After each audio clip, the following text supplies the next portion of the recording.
afin d'actualiser les pratiques dans notre domaine de médecine militaire.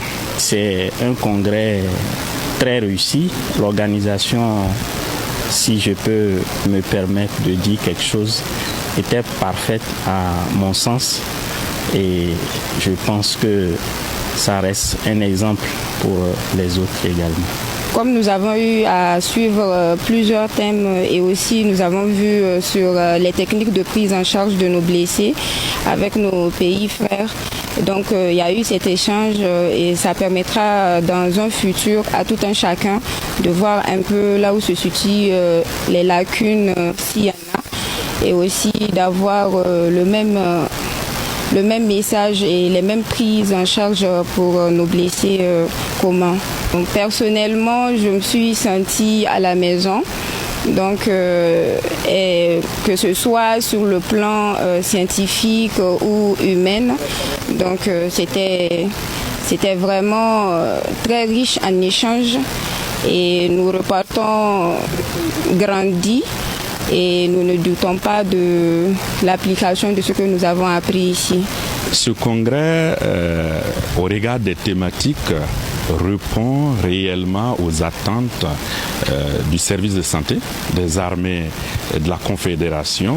Donc, et cela va nous permettre, au terme des échanges, de pouvoir trouver des solutions pour faire face aux défis communs auxquelles sont confrontées toutes ces armées qui aujourd'hui demandent de développer des initiatives, de développer des cadres de concertation et ce congrès est le bienvenu et cela va nous permettre vraiment de renforcer également les liens entre ces armées sœurs afin d'être beaucoup plus efficaces sur le terrain. Le pays souffre des mêmes maux.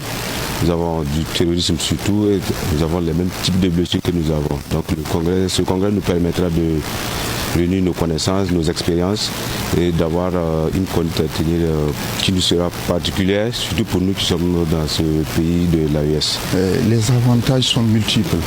Ça va non seulement de ce que je viens de dire par rapport au renforcement des capacités des différents acteurs qui animent ces services de santé, mais ça va aussi dans le cadre du partage des expériences pour la formation, pour pouvoir permettre aux médecins militaires et même le personnel paramédical d'avoir un profil de carrière, pouvoir évoluer dans le domaine de la recherche, la formation et la prise en charge, non seulement des militaires, mais de toutes les populations de l'AES. Les échanges, en tout cas, démontrent la vitalité de la médecine militaire, notamment dans l'expertise par rapport à la prise en charge des blessés de guerre et aussi d'autres points non moins importants comme l'intelligence artificielle et la médecine, la violence basée sur le genre et bien d'autres thèmes qui ont été débattus. Donc les échanges ont été très très fructueux et c'est pour cela que nous demanderons à notre hiérarchie de nous soutenir davantage pour que nous puissions perpétuer ces genres de rencontres et pouvoir faire, en tout cas, parler de la médecine militaire, non seulement au Sahel, mais pour la sous-région et pourquoi pas l'Afrique tout entière. Alors il faut dire que ce congrès, s'il n'avait pas été créé, il fallait l'inventer. Il fallait l'inventer parce que ce congrès nous a permis de nous rendre compte que nous partageons les mêmes défis sécuritaires, mais surtout les mêmes défis au niveau donc du soutien santé de nos forces qui sont engagées sur le terrain. Et là, c'est vraiment très très important.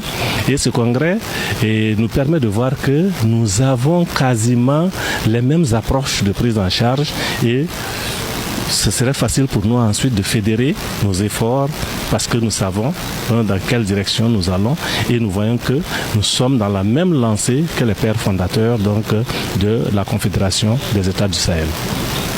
Il y a beaucoup de leçons à tirer, d'accord. Déjà, il y a beaucoup de communications enrichissantes dont nous avons su profiter, mais il y a aussi les échanges directs entre nous, en dehors des conférences, et je crois que c'est bénéfique pour tout un chacun de nous. Pour nous qui venons du Bénin, qui est un pays actuellement harcelé par les voyous, les bandits, je peux dire que c'est une école pour nous. Ça nous permet de venir à la source, d'apprendre auprès de nos aînés ce qui se passe, comment on réagit et comment on gère un certain nombre de situations. C'est un congrès qu'on peut qualifier